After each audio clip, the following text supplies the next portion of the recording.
নমস্কার, কেমন আছো সবাই? এই যে দেখো একটা বাগুন নিয়েছি, কাটা বাগুন। প্রথমে বাজারেতে কিনে আনলি তো আমি ভাবলাম কি বাগুন না ডাবে, তা দেখলাম যে না এটা বাগুন। বাগুনের সেইরাম ডক আর জালিও আছে বাগুনটা। তা বললাম এইরাম বাগুন তো পুরাই খাতি হয়, বাঙালি বলে কথা, খাওয়া ছাড়া কিছু বোঝে না। আর কত রকমের খাওয়া যে বাঙালি জানে তা আর কি কব।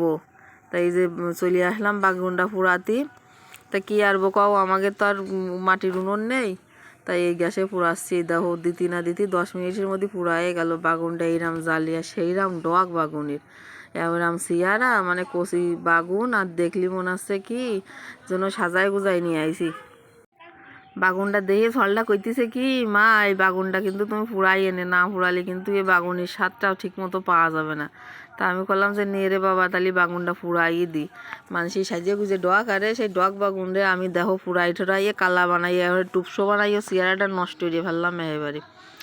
এবার বাগুনটাই যে পুরানো হয়ে গেছে, ওই 15 মিনিট সময় লাগিয়েছে। এবার ঠান্ডা হোক, ঠান্ডা হলে ছুলে ফেললাম। এই যে খোসাটা ছুলে ফেলাইছি, ছুলে ফেলাই এবার দেখতে হবে ওর মধ্যে পুয়া টুয়া আছে কিনা। যদি পোকা থাকে তাহলে তো আবার বেকায়দা। তাই বাগুনটা আবার একটু মাইলে ঠেলিয়ে নিচ্ছি ভালো এরিয়ে।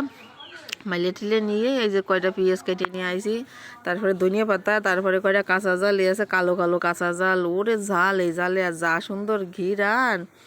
আর একটু সরষের তেল দিতে হবে, দিয়ে মাখালে 1 থাল খান 2 থালও বাইরে দেওয়া যাবে না, আবার দেখা গেল রানতে হবে না। এইরাম ভালো লাগে। আবার এই যে লবণ দিয়ে বা জালগুলো একটু চটকাই নিয়ে সব কিছু ভালোই রে যদি চটকাই নিয়ে যায় তাহলে এবারে সেইরাম স্বাদ হয়। তা ভালোই রে সব কিছু চটকাই নিয়েছি, পেঁয়াজ টিয়াজ দিয়ে দিয়ে চটকাই নিয়ে আবার ওই যে ধনিয়া পাতাগুলো আছে ওর সাথে ভালোই রে সব কিছু মিশিয়ে এই দেখো কিরাম রে চটকাচ্ছি, যাতে ওই পেঁয়াজ আর ধনিয়া পাতার একটু রসটা বেরোয় যায়, একটু মাখো মাখো হয়ে যায়। মাখো মাখো এরে এবার ওইটা ভালো এরে ওই বেগুনটার মধ্যে দেখলাম পোকা টুকা নেই, ভালো এরেই দেখেছি। আমার আবার পোকার ভয় সেইরাম। হ্যাঁ, তারপরে শেষে গিন্না পাইয়ে বমি এত্তি মরবানে। আর এই যে আম তেল বানাইলাম আগের দিন, তোমাকে তো দেখাইলাম এই আম তেল না জলপাইয়ের তেলটা, সেই জলপাইয়ের তেলেতে একটুখানি দিয়ে দিচ্ছি জলপাই দিয়ে। এবার ওর সাথে ভালোই রে মাখাই নেবো। অল্প একটু জলপাই নিয়েছি আর একটু তেল নিয়েছি, নিয়ে ভালোই রে মাখাই নিয়েছি। সরষের তেল, আম তেল, জলপাইয়ের তেল এইসব হলেই যেন ভর্তা ভাতে খাতি আরও সেরাম লাগে। আর এই বেগুন পোড়ার এটা পুরা পুরা গিরান বেরোয়। আসলে সে কি কব, আমার তো সেরাম ভালো লাগে। আর তোমাদের কিরাম কার কি লাগে আমারে কইয়ে নে, তাহলে তোমাদের জন্য একটু রাইখে দিবানি যাতে তোমরাও খাতে পারো। এই যে ওইছে এতখানি মেলাখানি কি হয়েছে, বড় বাগুন তো এবারে কষি নিয়ে সে ডাবের মতো দেখতেই বাগুনটা। এবারে বাদ দিয়ে মাহাই নেবো গরম গরম 1 থাল ভাত, আর এই বাগুন পোড়ালে আর কি লাগে। এই আবার শেষে রানতে হবে না। আর গালের মধ্যেই মনে আছে জল চলে আসতেছে, তোমাকে আসতেছে না কও? আমার তো কতি যেয়েই গালে জল চলে আসে, মানে কতক্ষণে গালের মধ্যে এক গাল দেবো। আর তোমাকে যদি গালে জল চলে আসে বেশি দেরি এনে না। এখন বাগুন তো পাওয়া যাচ্ছে বাজারে, আর সস্তাও বাগুন।